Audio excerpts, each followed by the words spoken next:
He asked the question, what do we have that has come about through some of these research projects and encounters that are medically related? A lot. My understanding is that if the technologies that deal with regenerative capabilities exist, transdimensional, that are sequestered, where you could actually regenerate spinal column or a severed limb and nerves, things of this sort, cancer, other diseases. But the problem is those use technologies that are transdimensional. What do I mean by that? They use subtle energy technologies that aren't just kind of like acupuncture, but I mean that are electromagnetic systems that are very, very high tech. Almost like in Star Trek where they wave a thing, but that would actually work reliably. But there too, I mean, you're talking about hundreds of billions of dollars in pharmaceutical and conventional medical. There's agribusiness, medi-business, military-industrial complex. A lot of toes would be stepped on, but also, more importantly than that, is that if you open a window into an application that's medical related to these technologies, people are going to see the energy implications of it. And with that, it's goodbye oil. It's goodbye coal. So they've been sequestered for the same reason the energy and propulsion technology. Yes, I understand from men and women I've worked with that there are amazing technologies that relate to medical systems and curative and reparative, regenerative technologies that are trans-dimensional electronic systems that would just blow your mind.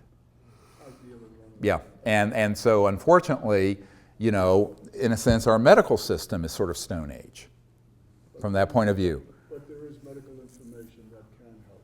Yes, there's medical information that can help. And one of the things I've said, there are multiple, look at this whole issue of disclosure. First, there's the basic information, we're not alone in the universe. Then there's the fundamental technology, energy, propulsion.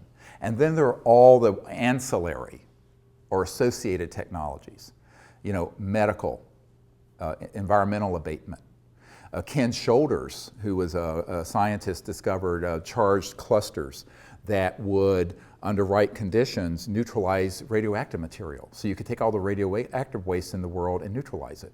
This was proven. And the Department of Energy was going to fund the next level of it, and the people in this cabal circled their limousines and said, no, you will not. Because it was pulling energy from this quantum vacuum 0 point to do it. I know the people who are part of that initiative, all of them. So there are so many spin-offs and benefits of disclosure of this central issue, but that's the reason it's secret, is that the implications are so huge. It's not just the energy sector or the transportation sector. It's the medical, it's the pharmaceutical, it's all of it.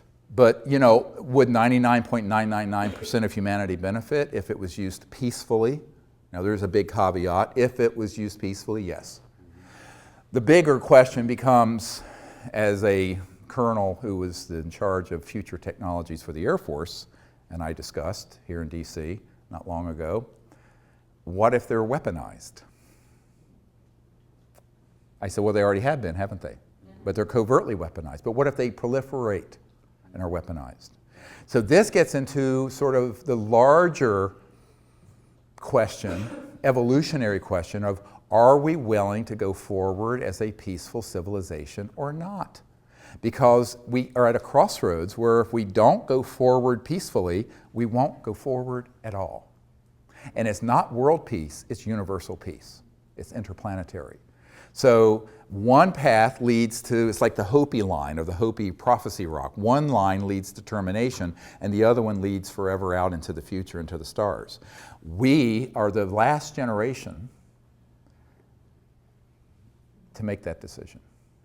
We don't have another 100 years.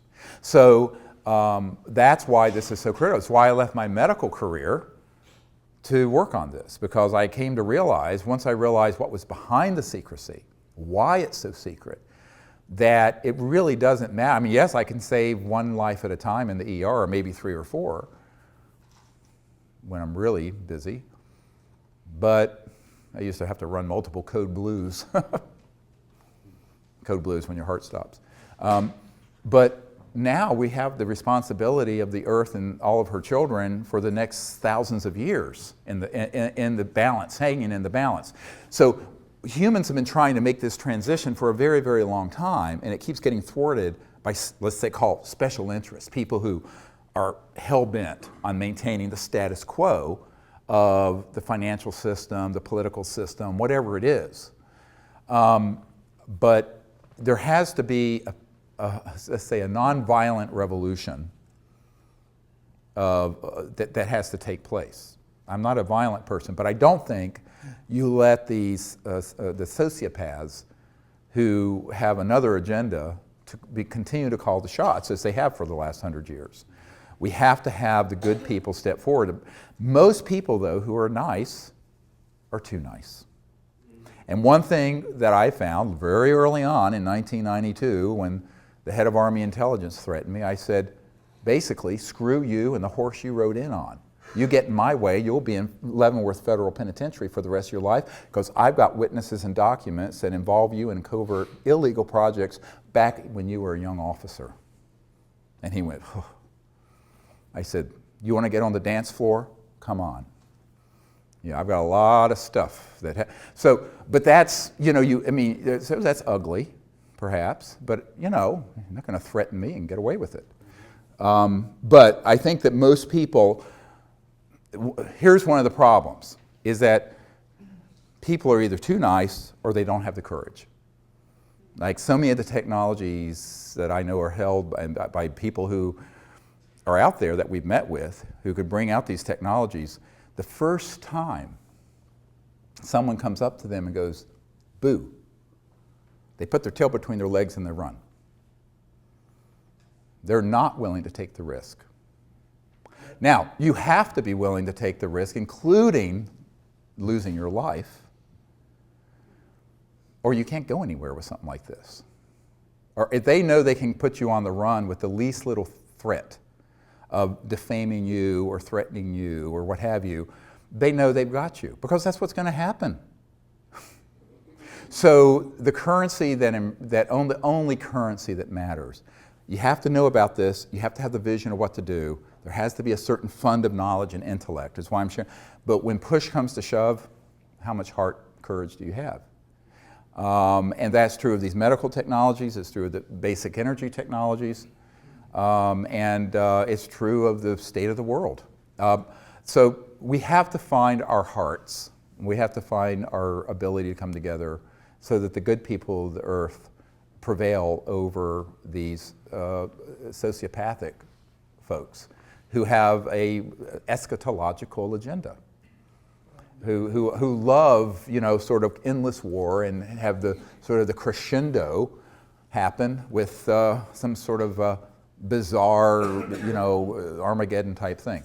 Now, of course, if they keep fooling around, they may get their wishes, because the Earth isn't going to be able to endure 7 billion people living like we do indefinitely. I mean, we have both polar ice caps melting, and the equilibrium of the Earth is becoming, including the magnetic field, increasingly unstable. So this instability is going to increase and not decrease if we stay on the path we're on. It's like the old saying, unless we change directions, we're likely to end up where we're going.